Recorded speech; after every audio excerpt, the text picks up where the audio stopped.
I've been a very big fan of high income ETFs, and I have talked a lot about the various benefits that these investments provide, especially for retirees and income investors who want to emphasize consistent cash flow. But there's also a very important added benefit with these ETFs that I think every investor should take full advantage of. So this is where I want you to pay close attention. One of the most important concepts of successful long-term investing is portfolio rotation and rebalancing. And this simply involves adjusting the composition of your portfolio by changing the allocation between different assets in order to maintain desired levels of risk to return, typically from growth to value and vice versa. And a strategy such as this one is crucial for mitigating downside volatility and maximizing growth. But this isn't a straightforward process. In fact, it can be rather complicated. And in today's economy, with the boom of AI carrying the entire market to all-time highs, coupled with high interest rates, the simple growth to value concept doesn't make sense anymore. This is very important. And this is where I think that high income ETFs should be the new step investors need to prioritize in this process. So today I'm going to talk about one specific ETF that can help accomplish this and potentially be a core holding in every investor's portfolio moving forward. I mean, this ETF is accumulating funds at an insane pace. And this brings me to JEPQ, which is the JP Morgan Nasdaq Equity Premium Income ETF.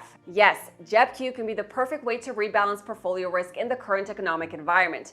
Emphasis on current. And this is simply because you're getting risk-averse exposure to the AI movement. You see, as markets continue to hit record highs, fear of a correction naturally grows. But the problem is that we simply don't know when the correction is going to happen. And now the probability of higher interest rates for longer is increasing due to a booming economy and sticky inflation. It becomes increasingly difficult for people to justify purchasing shares of growth stocks and ETFs at record highs. You're simply wondering, is it going to keep going up, or should I maybe wait for a dip first? My thinking is that the AI climate is still very strong and you cannot let a correction scare you out of a bull run.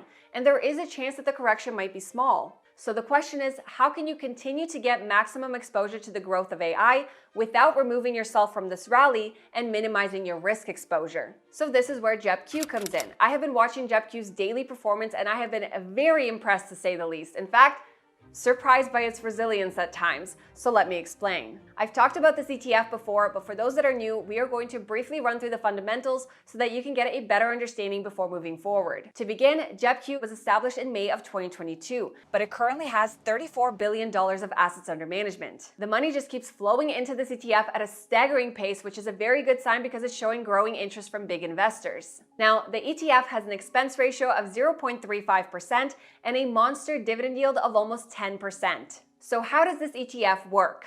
JEPQ invests in stocks within the Nasdaq 100 and sells out-of-the-money call options against its underlying holdings and collects a substantial amount of premium income, which is then distributed to investors as a dividend yield. But it uses something called ELNs, which are equity-linked notes. JEPQ allocates up to 20% of its assets to purchase equity-linked notes and leaves the other 80% of the fund to appreciate in value. ELNs are basically a contract between a fund and a bank and are essentially structured like a bond. JEPQ comes to a bank and says, hey, I want a product that gives me exposure to the QQQ, but also generates income by selling call options on the QQQ. And the bank says, sure, we will structure this product for you. So essentially, JEPQ doesn't have to manage individual call options, and the biggest benefit is customization ability. The fund can choose very specific strike prices, timeframes, or conditions not available in standard options markets. But the overall outcome is relatively the same.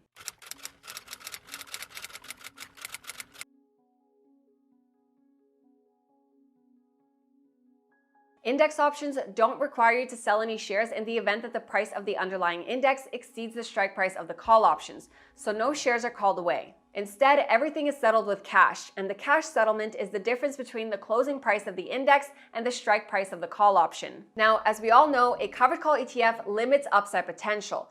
But depending on the covered call strategy, you can still position yourself to benefit from upward movement. And that is why I have always put a very heavy emphasis on covered call ETFs that use out-of-the-money options, because they provide wiggle room for growth, but cushion downside volatility with the use of the income generated from the options. JEPQ uses up to 20% of its entire assets selling call options against the Nasdaq 100 index. And these options are typically 5 to 15% out of the money, depending on the portfolio manager's decision. So now that you understand how this ETF works, Why is it the perfect investment for rebalancing in today's economic environment? As an investor, I am constantly looking for ways to hedge risk, diversify exposure, and stay flexible, especially when markets get unpredictable. And while ETFs are great for building a long-term portfolio, there are times when you need a more tactical tool, and that is exactly where futures come in. That is why I'm very excited to introduce Plus 500.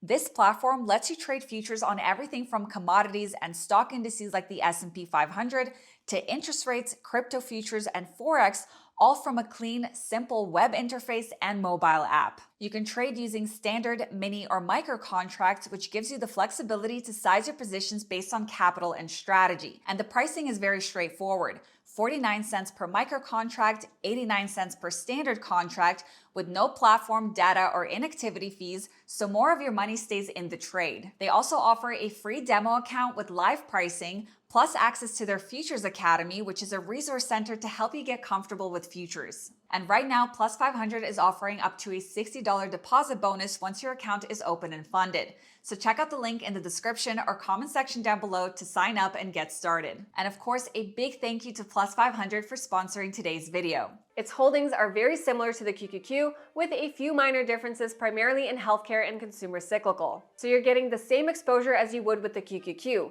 Thus, you are getting fantastic exposure to the AI and semiconductor movement. Of course, the percentage allocation in each of these sectors is significantly less because 20% of its assets are going towards equity-linked notes. But here's what's interesting. JEPQ actually employs a secondary screening strategy where it changes its allocation towards individual stocks, which at times gives it a slight advantage over the QQQ.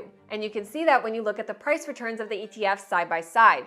And by price return, I am strictly focusing on NAV and excluding any dividend distributions. So this is where I was actually pleasantly surprised with JEPQ's performance. On this day where the QQQ took a 2% dive, JEPQ only captured 50% of it, and we've seen this happen quite a few times. I was initially under the impression that this ETF would show the exact same price return as the QQQ on a downtrend, but cushion it with the dividend yield. But in fact, the extra steps this ETF takes adds a secondary layer of risk mitigation. That is why their holdings aren't identical, and JEPQ has less of its assets in its top 10 holdings, so it is less top-heavy. Therefore, the effects of a potential correction within any of these AI-focused stocks is already minimized to a certain degree. Now, it's not a huge difference, but the benefits are still there. Now, when you add in the dividend distribution, you're getting even more protection because of the large amount of income.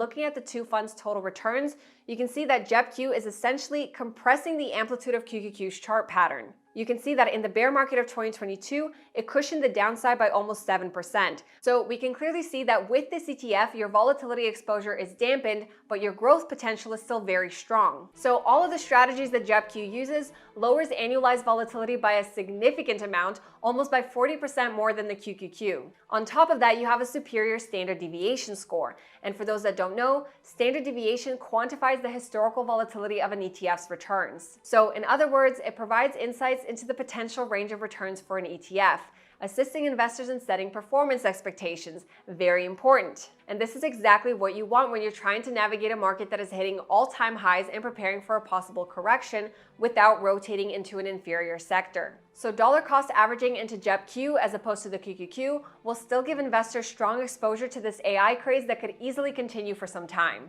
Then holding the dividend income as cash in a high interest savings ETF. Now, this is more conservative, but you can also just DCA back into JEPQ or the QQQ, it's up to you. But if we see a correction, then you can dollar cost average back into the QQQ or any other growth stock with the cash that you have reserved that is already steadily growing and taking full advantage of the high interest rates we currently have.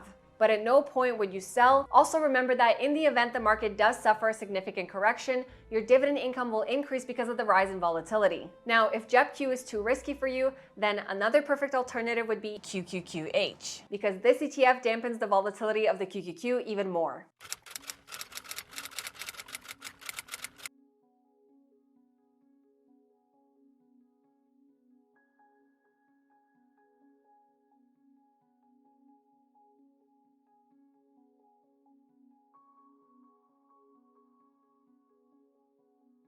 And that is all for this one. If you haven't yet, make sure you subscribe to my channel and hit that thumbs up button for the YouTube algorithm. Thank you guys so much for watching, and I will see you in my next one.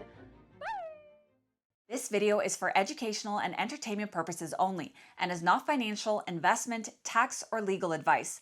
Discussions of ETFs, investing strategies, market updates, or specific funds are general, not tailored to your financial situation, and should not be relied upon for decision making.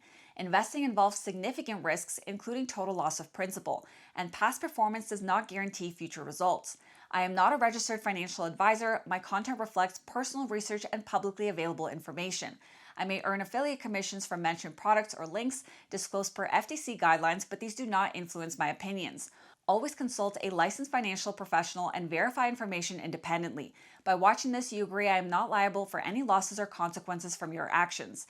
International viewers should consult local regulations.